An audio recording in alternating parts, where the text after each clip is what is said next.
And look at what Erdogan said a few weeks ago. He threatened Europe and told them that he would send 3 million refugees into their countries if they didn't allow him to do what he needed to do in Syria. So what did he do? Now, basically, once the revolution started to die off, he then shifted and got closer to Russia and Assad and sort of rekindled the old relationship that the Turkish government and lately Erdogan had with Assad.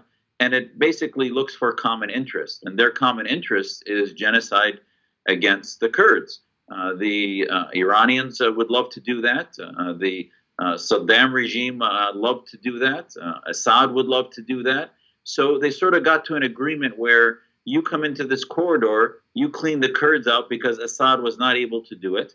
And then also Assad can have another reason to basically claim victory. You saw the photo ops that he did in Idlib a few days before. I think it's very suspect. And, you know, one of the things you have to look at is this operation that we had to kill Baghdadi was actually nothing that came up just a week ago. It's been 3 to 4 months in the making. The reason it happened a week after Erdogan's troops were given the route to go through into Syria is because the special forces had to do it. They were going to lose the opportunity, the information, and the individual that provided the key information to finding Baghdadi was a Kurdish soldier, a Kurdish operative undercover that had gotten so close to Baghdadi that he was able to get his underwear and get his DNA as a result and know who this was. So the bottom line is the Kurds till the last moment have been our greatest allies. We've not lost one American fighting alongside them.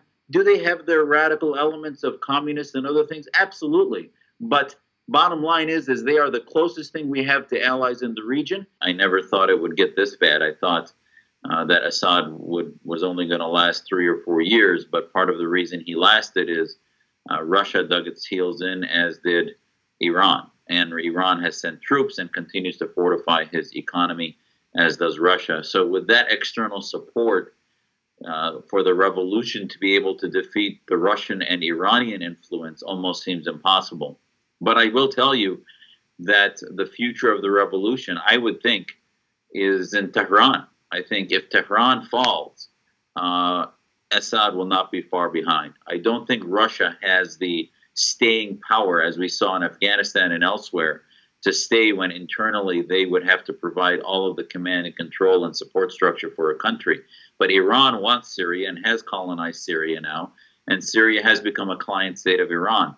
If the Iranian revolution defeats the Khomeinis and the Khomeinis fall, I think ultimately then that can be a light at the end of the tunnel for the Syrian people. In the meantime, I do think that you can't avoid but blame the factions of the Free Syria Army, of the revolution. Not only were they radicalized, but they were so divided